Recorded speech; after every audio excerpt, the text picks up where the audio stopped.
I thank you, Mr. Speaker. I ask unanimous consent to revise and extend my remarks. Without objection, so ordered. Mr. Speaker, this may be the last time I speak on the House floor. At the end of the year, I'll leave Congress after 23 years in office over a 36-year period. My goals in 1976 were the same as they are today: promote peace and prosperity by a strict adherence to the principles of individual liberty. It was my opinion that the course of the U.S. embarked on in the latter part of the 20th century would bring us a major financial crisis and engulf us in a foreign policy that would overextend us and undermine our national security. To achieve these goals, I sought the government would have had to shrink in size and scope, reduce spending, change the monetary system, and reject the unsustainable costs of policing the world and expanding the American empire. The problems seem to be overwhelming and impossible to solve, yet from my viewpoint, just following the constraints placed on the federal government by the Constitution would have been a good place to start. Just how much did I accomplish? In many ways, according to conventional wisdom, my off and on career in Congress from 1976 to 2012 accomplished very little. No name legislation, no name federal buildings or highways, thank goodness. In spite of my efforts, the government has grown exponentially, taxes remain excessive, and the prolific increase of incomprehensible regulations continues. Wars are constant and pursued without congressional declaration. Deficits rise to the sky. Poverty is rampant, and dependency on the federal government is now worse than any time in our history. All this with minimal concerns for the deficits and unfunded liabilities that common sense tells us cannot go on much longer. A grand but never mentioned bipartisan agreement allows for the well-kept secret that keeps the spending going. One side doesn't give up 1 penny on military spending, the other side doesn't give up 1 penny on welfare spending, while both sides support the bailouts and the subsidies for the banking and the corporate elite. And the spending continues as the economy weakens and the downward spiral continues. As the government continues fiddling around, our liberties and our wealth burn in the flames of a foreign policy that makes us less safe. The major stumbling block to real change in Washington is the total resistance to admitting that the country is broke. This has made compromising just to agree to increase spending inevitable, since neither side has any intention on cutting spending. The country and the Congress will remain divisive since there's no loot left to divvy up. Without this recognition, the spenders in Washington will continue to march toward a fiscal cliff much bigger than the one anticipated this coming January. I've thought a lot about why those of us who believe in liberty as a solution have done so poorly in convincing others of its benefits. If liberty is what we claim it is, the principle that protects all personal, social, and economic decisions necessary for maximum prosperity and the best chance for peace, it should be an easy sell. Yet history has shown that the masses have been quite receptive to the promises of authoritarians, which are rarely, if ever, fulfilled. Should we have authoritarianism or liberty? If authoritarianism leads to poverty and war and less freedom for all individuals and is controlled by rich special interests, the people should be begging for liberty. There certainly was a strong enough sentiment for more freedom at the time of our founding that motivated those who were willing to fight in the revolution against the powerful British government. During my time in Congress, the appetite for liberty has been quite weak. The understanding of its significance negligible. Yet the good news is that compared to 1976, when I first came to Congress, the desire for more freedom and less government in 2012 is much greater and growing, especially in grassroots America. Tens of thousands of teenagers and college-age students are, with great enthusiasm, welcoming the message of liberty. I have a few thoughts as to why the people of a country like ours, once the freest and most prosperous, allowed the conditions to deteriorate to the degree that they have. Freedom, private property, and enforceable voluntary contracts generate wealth. In our early history, we were very much aware of this.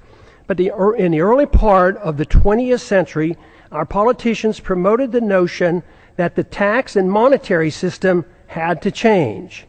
If we were to involve ourselves in excessive domestic and military spending, that is why Congress gave us the Federal Reserve and the income tax.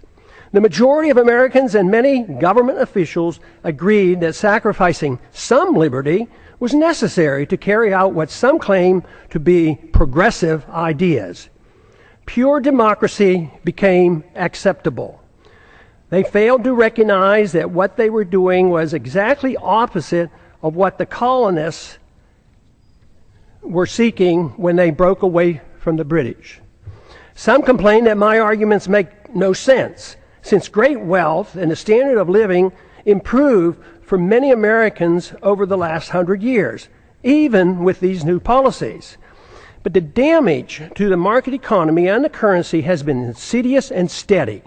It took a long time to consume our wealth, destroy the currency, and undermine productivity, and get our financial obligations to a point of no return.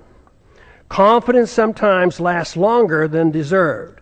Most of our wealth today depends on debt. The wealth that we enjoyed and seemed to be endless allowed concern for the principle of a free society to be neglected. As long as most people believed the material abundance would last forever, worrying about protecting a competitive, productive economy and individual liberty seemed unnecessary. The age of redistribution. This neglect ushered in an age of redistribution of wealth by government, kowtowing to any and all special interests, except for those who just wanted to be left alone. That is why today, money in politics far surpasses money currently going into research and development and productive entrepreneurial efforts. The material benefits became more important than the understanding and promoting the principles of liberty and a free market. It is good that material abundance is a result of liberty, but materialism is all that we care. If materialism is all that we care about, problems are guaranteed. The crisis arrived because the illusion that wealth and prosperity would last forever has ended. Since it was based on debt and a pretense that debt can be papered over by an out-of-control fiat monetary system, it was doomed to fail. We have ended up with a system that doesn't produce enough even to finance the debt, and no fundamental understanding of why a free society is crucial to reversing these trends. If this is not recognized, the recovery will linger for a long time. Bigger government, more spending, more debt, more poverty for the middle class, and a more intense scramble by the elite special interests will continue. We need an intellectual awakening. Without an intellectual awakening, the turning point will be driven by economic law. A dollar crisis will bring the current out-of-control system to its knees. If it's not accepted that big government, fiat money, ignoring liberty, central economic planning, welfareism, and warfareism caused our crisis, we can expect a continuous and dangerous march toward corporatism and even fascism, with even more loss of our liberties. Prosperity for a large middle class, though, will become an abstract dream. This continuous move is no different than what we have seen in how our financial crisis of 2008 was handled. Congress first directed, with bipartisan support, bailouts for the wealthy.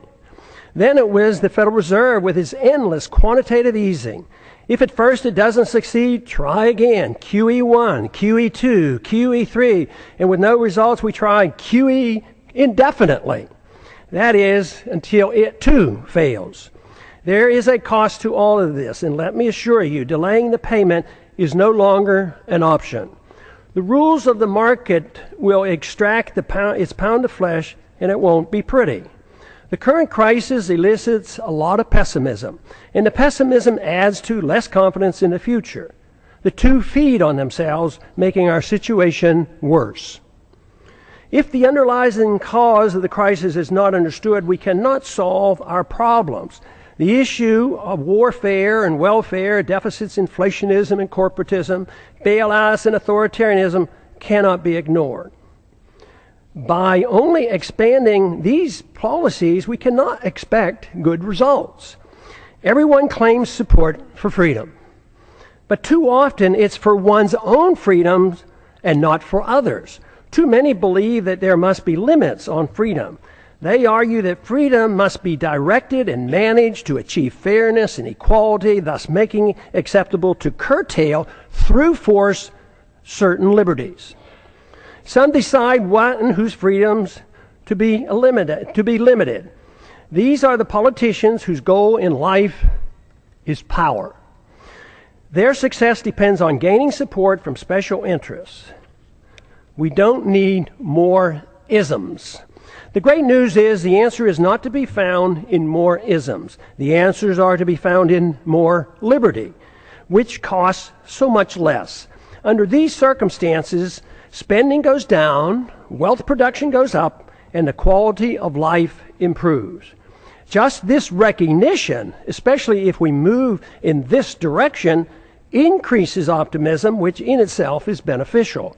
The follow-through with sound policies are required, which must be understood and supported by the people. But there is good evidence that the generation coming of age at the present time is supportive of moving in the direction of more liberty and self-reliance.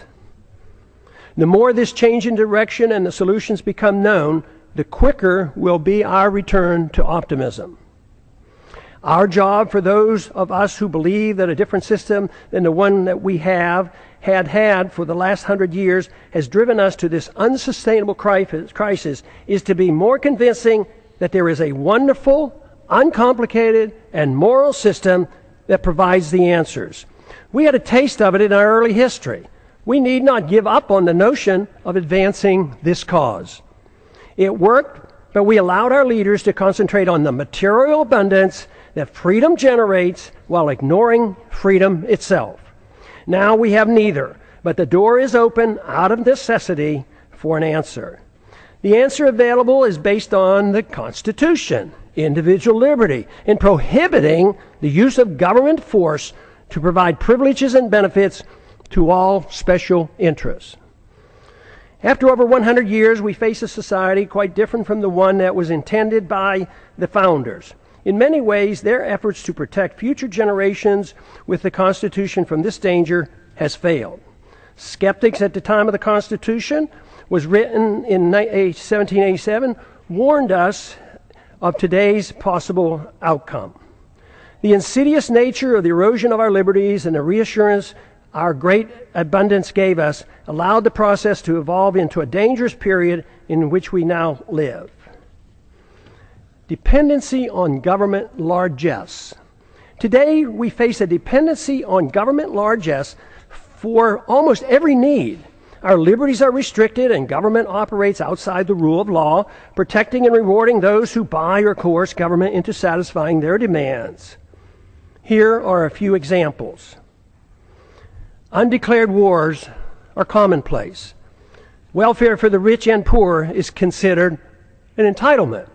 The economy is overregulated, overtaxed, and grossly distorted by a deeply flawed monetary system. Debt is growing exponentially. The Patriot Act and FISA legislation passed without much debate have resulted in a steady erosion of our Fourth Amendment rights.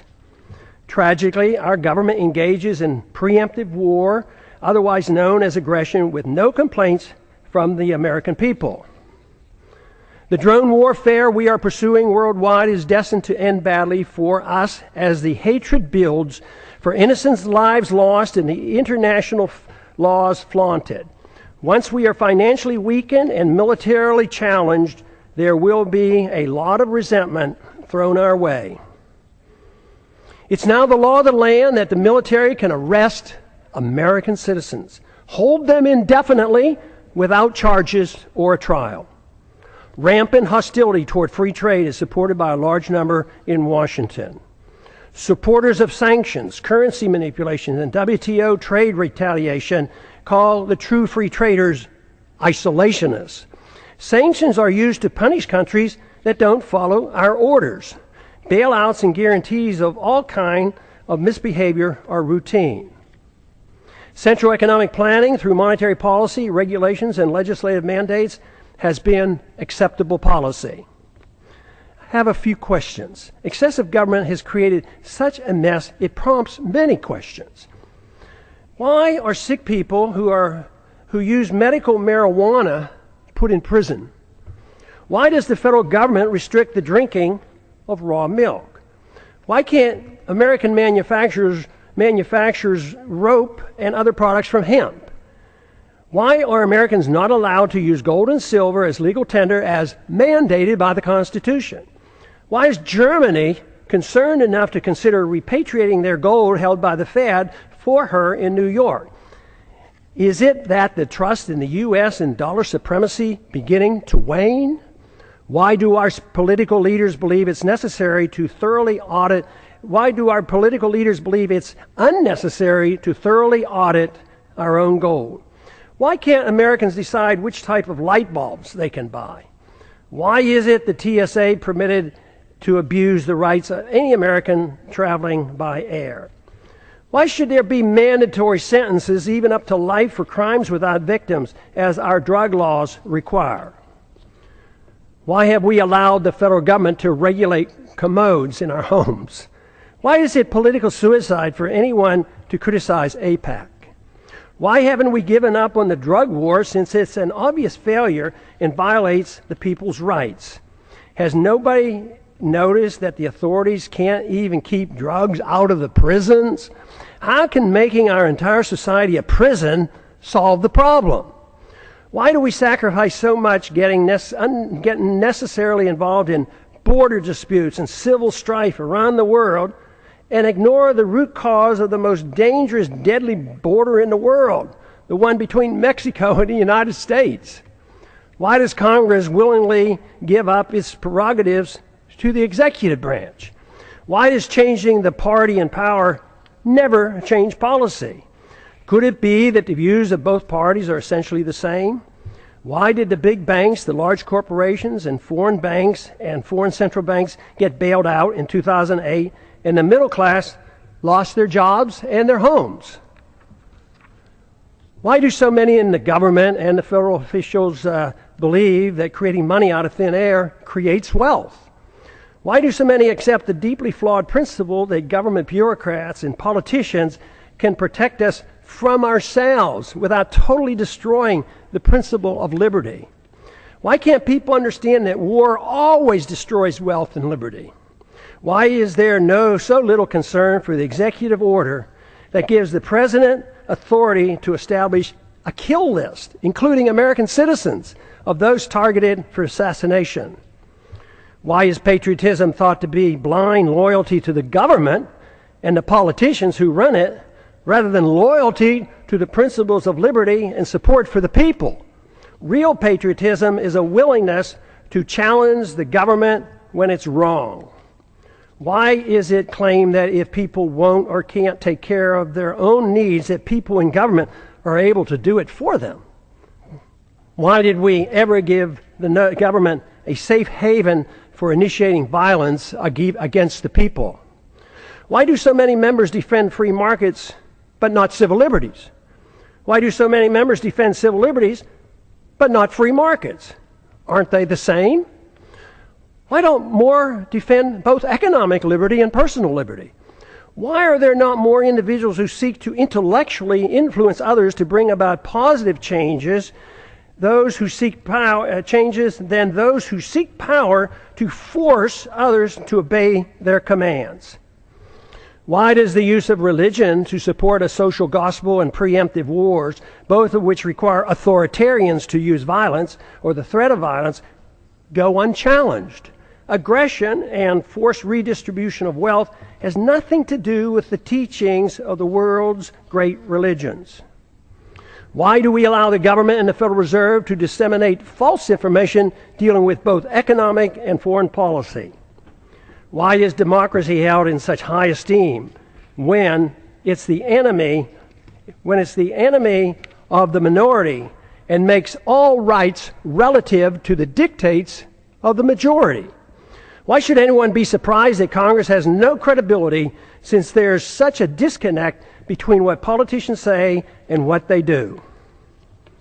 Is there any explanation for all the deception, the unhappiness, the fear of the future, the loss of confidence in our leaders, the distrust and the anger and frustration?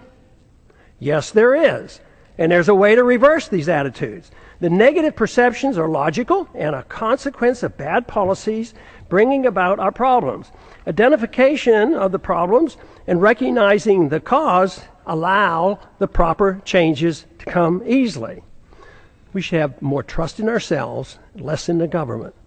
Too many people have far too long placed too much confidence and trust in government and not enough in themselves. Fortunately, many are now becoming aware of the seriousness of the gross mistakes of the past several decades. The blame is shared by both political parties. Many Americans now are demanding to hear the plain truth of things and want the demagoguing to stop. Without this first step, solutions are impossible. Seeking the truth and finding the answers in liberty and self-reliance promotes the optimism necessary for restoring prosperity. The task is not that difficult if politics doesn't get in the way. We have allowed ourselves to get into such a mess for various reasons. Politicians deceive themselves as to how wealth is produced. Excessive confidence is placed in the judgment of politicians and bureaucrats. This replaces the confidence in a free society. Too many in high places of authority became convinced that only they, armed with arbitrary government power, can bring about fairness while facilitating wealth production. This always proves to be a utopian dream and destroys wealth and liberty. It impoverishes the people and rewards the special interests who end up controlling both parties. It's no surprise that much of what goes on in Washington is driven by aggressive partisanship and power seeking, with philosophic differences being minor. Economic ignorance is commonplace. Keynesianism continues to thrive, although today it is facing healthy, enthusiastic rebuttals. Believers in military Keynesianism and domestic Keynesianism continue to desperately promote their failed policy as the economy languishes in a deep slumber. Supporters of all government edicts use humanitarian arguments to justify them. Humanitarian arguments are always used to justify government mandates related to the economy, monetary policy, foreign policy, and personal liberty. This is on purpose to make it more difficult to challenge. But initiating violence for humanitarian reasons is still violence. Good intentions are no excuse and are just as harmful as when the people use and force with bad intentions. The results are always negative. The immoral use of force is the source of man's political problems. Sadly, many religious groups, secular organizations, and psychopathic authoritarians endorse government-initiated force to change the world. Even when the desired goals are well-intentioned, or especially when they're well-intentioned, the results are dismal. The good results sought never materialize. The new problems created require even more government force as a solution. The net result is institutionalizing government-initiated violence and morally justifying it on humanitarian grounds. This is the same fundamental reason our government uses force for invading other countries at will, central economic planning at home, and the regulation of personal liberty and habits of our citizens.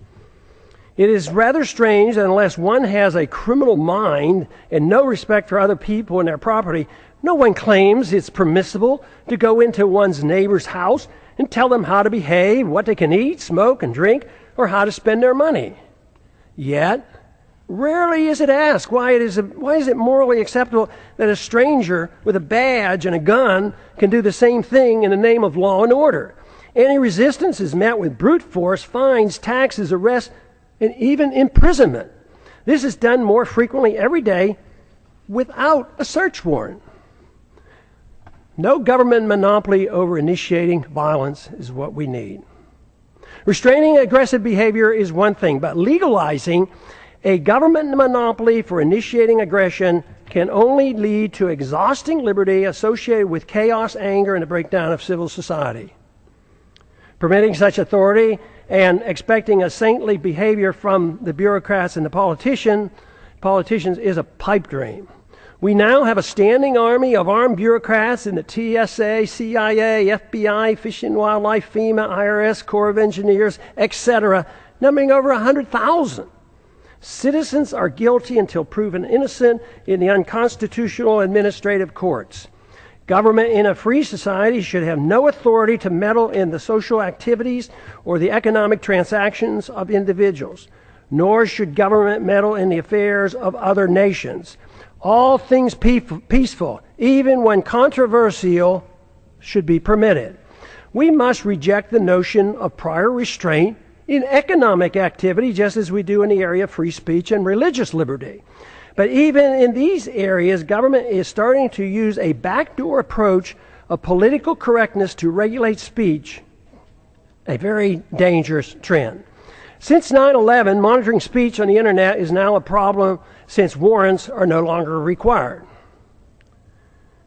The proliferation of federal crimes. The Constitution established 4 federal crimes. Today, the experts can't even agree on how many federal crimes are now on the books. They number into the thousands. No one person can comprehend the enormity of the legal system, especially the tax code. Due to the ill-advised drug wars and the endless federal expansion of the criminal code, we have over 6 million people under correctional suspension, more than the Soviets ever had and more than any other nation today, including China. I don't understand the complacency of the Congress and the willingness to continue their obsession with passing more federal laws. Mandatory sentencing laws associated with drug laws have compounded our prison problems. The Federal Register is now 75,000 pages long and the tax code 72,000 pages and expands every year. When will the people start shouting, enough is enough, and demand Congress to cease and desist? What we should be doing is achieving liberty. Liberty can only be achieved when government is denied the aggressive use of force. If one seeks liberty, a precise type of government is needed. To achieve it, more than lip service is required. There are 2 choices available. 1, a government designed to protect liberty is a natural right as its sole objective. The people are expected to care for themselves and reject the use of any force for interfering with another person's liberty. Government is given a strictly limited authority to enforce contracts, property ownerships, settles disputes, and defend against foreign aggression. Number 2, a government that pretends to protect liberty but is granted power to arbitrarily use force over the people and foreign nations. Though the grant of power many times is meant to be small and limited, it inevitably metastasizes into an omnipotent political cancer. This is the problem for which the world has suffered throughout the ages. Though meant to be limited, it nevertheless is a 100% sacrifice of the principle that would-be tyrants find irresistible. It is used vigorously, though incrementally and insidiously. Granting power to government officials always proves the adage that power corrupts.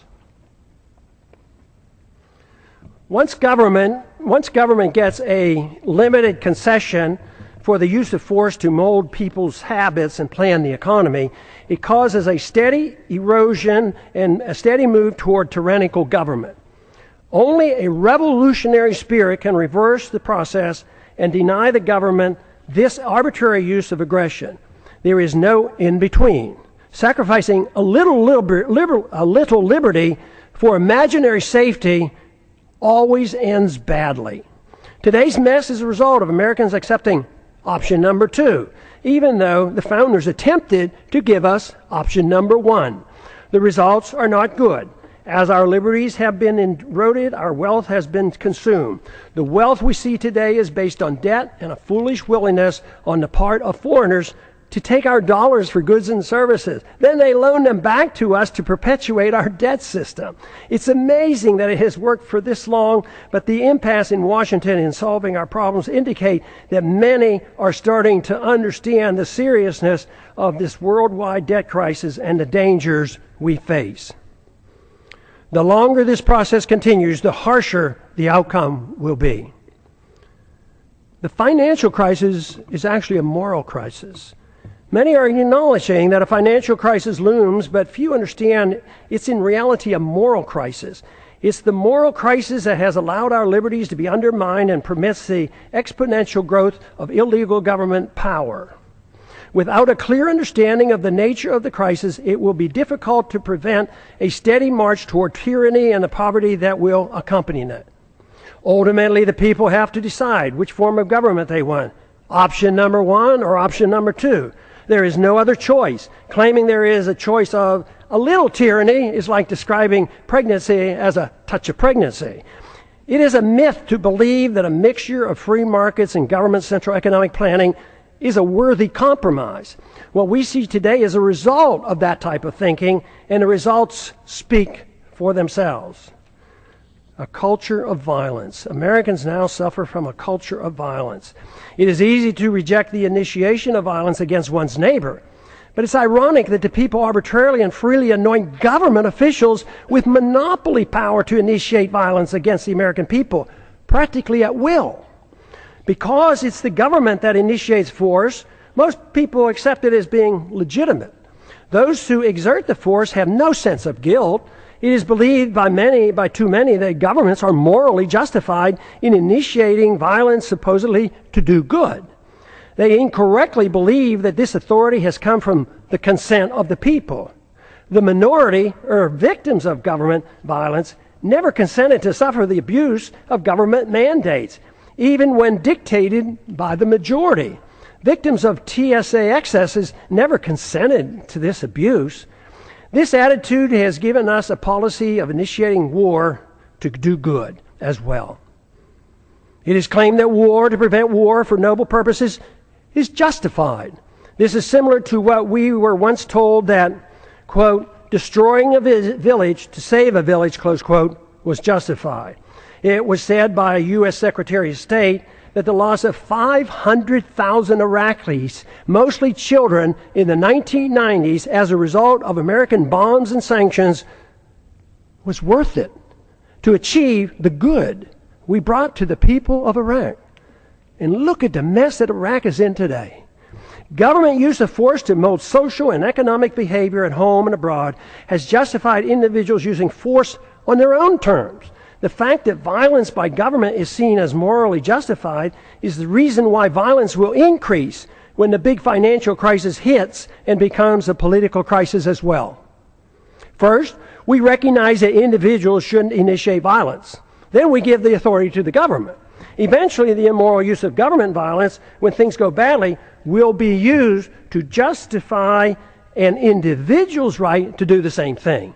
Neither the government nor individuals have the moral right to initiate violence against another, yet we are moving toward the day when both will claim this authority. If this cycle is not reversed, society will break down. When needs are pressing and conditions deteriorate and rights become relative to the demands and the whims of the majority, it's then not a great leap for individuals to take it upon themselves to use violence to get what they claim is theirs.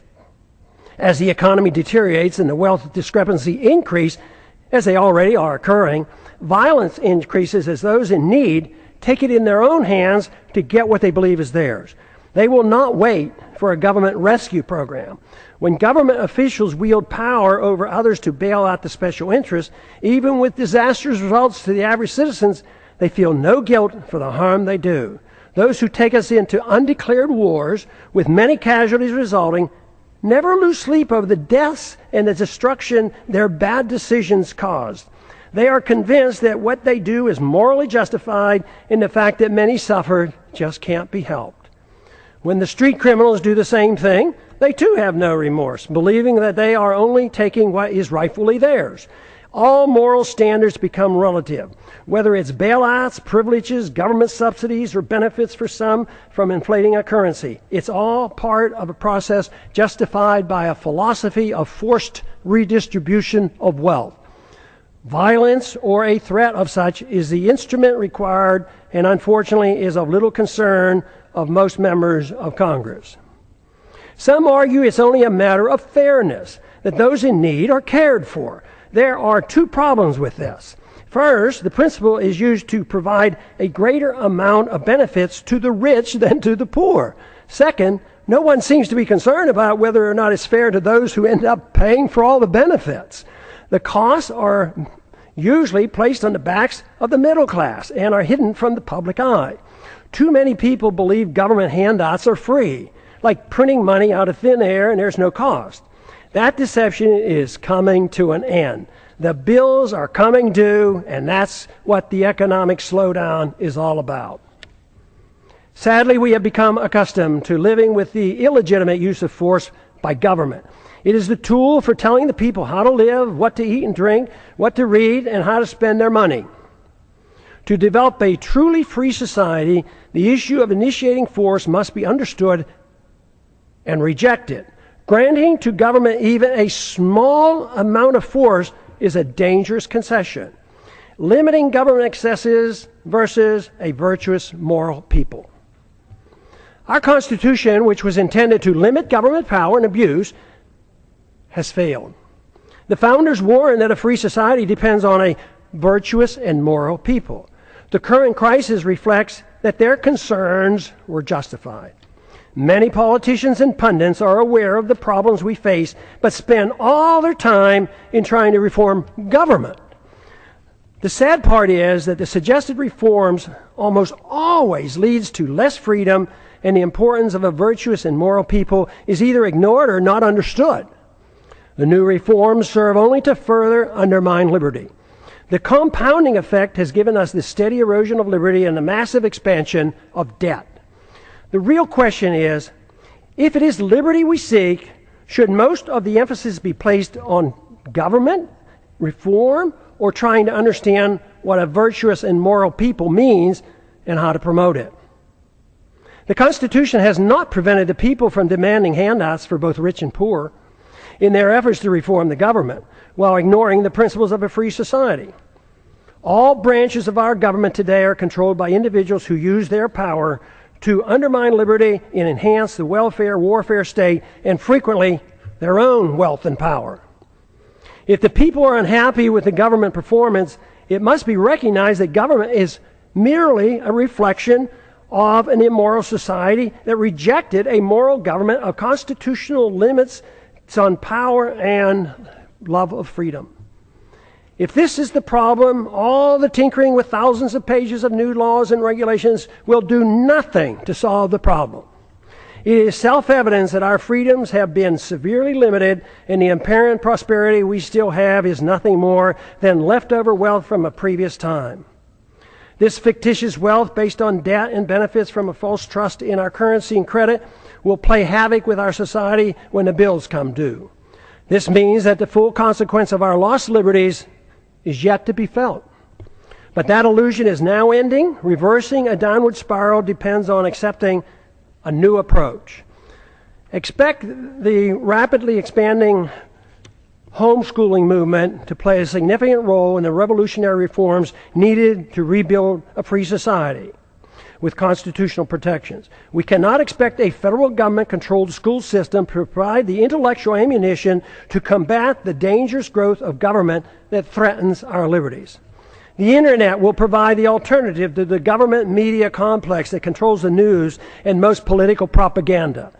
This is why it's essential that the internet remains free of government regulation.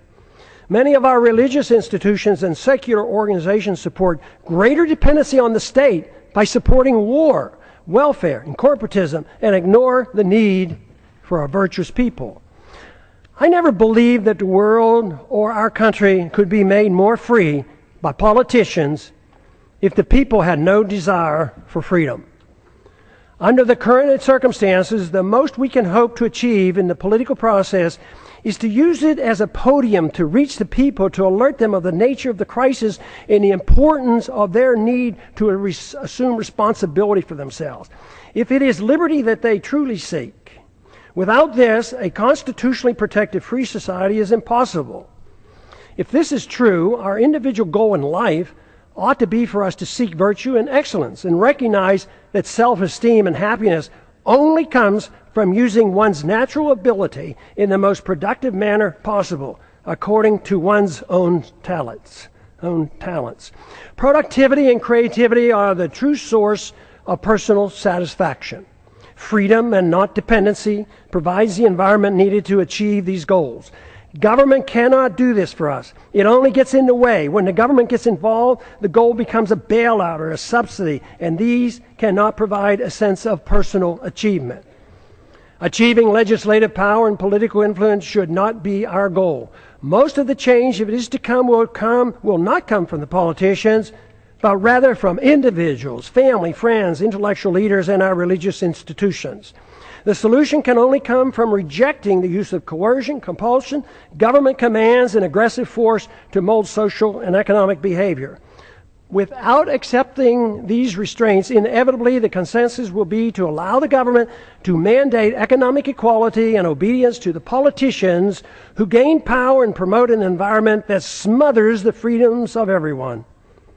It is then that the responsible individuals who seek excellence and self-esteem by being self-reliant and productive become the victims. In conclusion, what are the greatest dangers that the American people face today that impede the goal of a free society? There are 5. The continuous attack on our civil liberties, which threaten the rule of law and our ability to resist the onrush of tyranny. Number 2, violent anti-Americanism that has engulfed the world. Because the phenomenon of blowback is not understood or denied, our foreign policy is destined to keep us involved in many wars that we have no business being in. National bankruptcy and a greater threat to our national security will result. Number 3, the ease in which we go to war, without a declaration by Congress, but accepting international authority from the UN or NATO, even for preemptive wars, otherwise known as aggression. A financial political crisis as a Number 4, a financial political crisis as a consequence of excessive debt, unfunded liabilities, spending, bailouts, and gross discrepancy in wealth distribution going from the middle class to the rich. The danger of central economic planning by the Federal Reserve must be understood. World government taking over local and U.S. sovereignty by getting involved in the issues of war, welfare, trade, banking, a world currency, taxes, property, ownership, and private ownership of guns must be addressed. Happily, there's an answer for these very dangerous trends. What a wonderful world it would be if everyone accepted the simple moral premise of rejecting all acts of aggression. The retort to such a suggestion is always, it's too simplistic, too idealistic, impractical, naive, utopian, dangerous, and unrealistic to strive for such an ideal.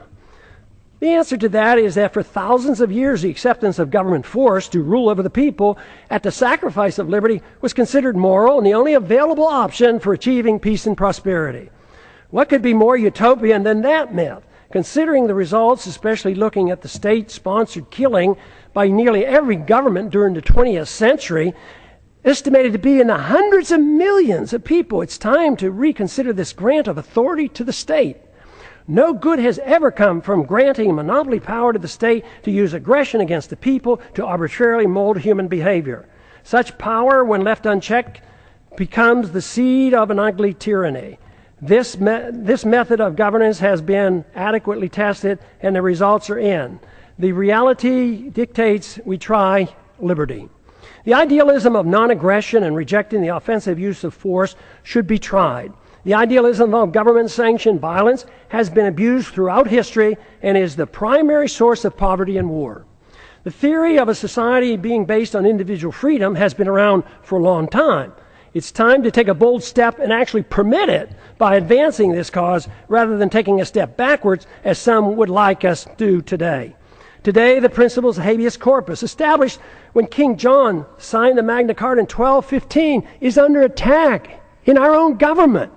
There's every reason to believe that a renewed effort with the use of the internet, that we can instead advance the cause of liberty by spreading an uncensored message that will serve to rein in government authority and challenge the obsession with war and welfare.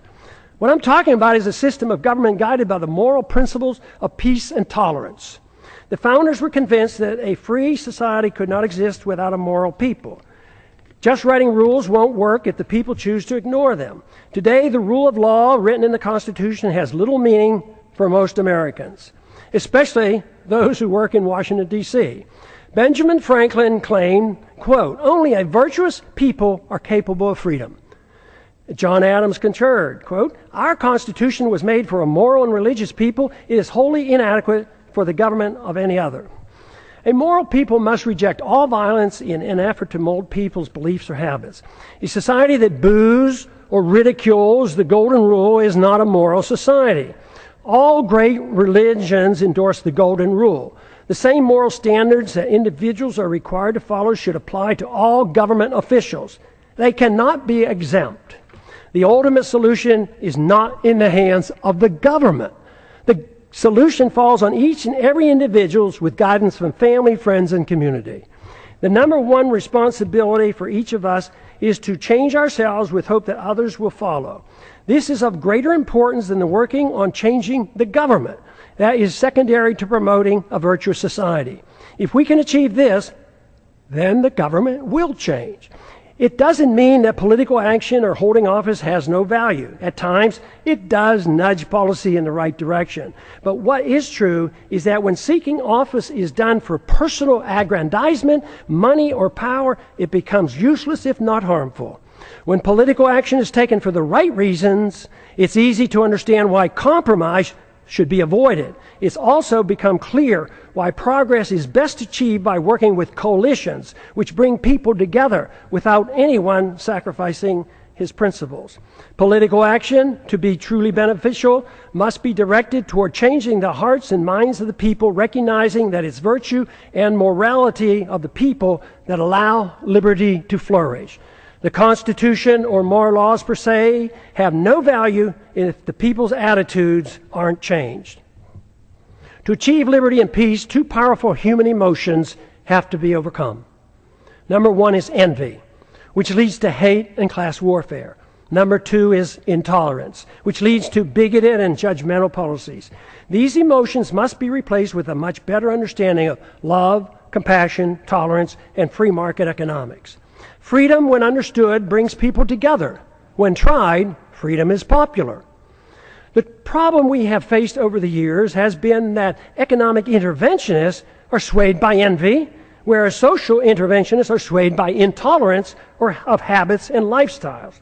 The misunderstanding that tolerance is an endorsement of certain activity motivates many to legislate moral standards which should only be set by individuals making their own choices. Both sides use force to deal with these misplaced emotions. Both are authoritarians. Neither endorses voluntarism. Both views ought to be rejected. I have come to one firm conviction after these many years of trying to figure out the plain truth of things. The best chance for achieving peace and prosperity for the maximum number of people worldwide is to pursue the cause of liberty. If you find this to be a worthwhile message, spread it throughout the land. And I yield back the balance of my time. Back.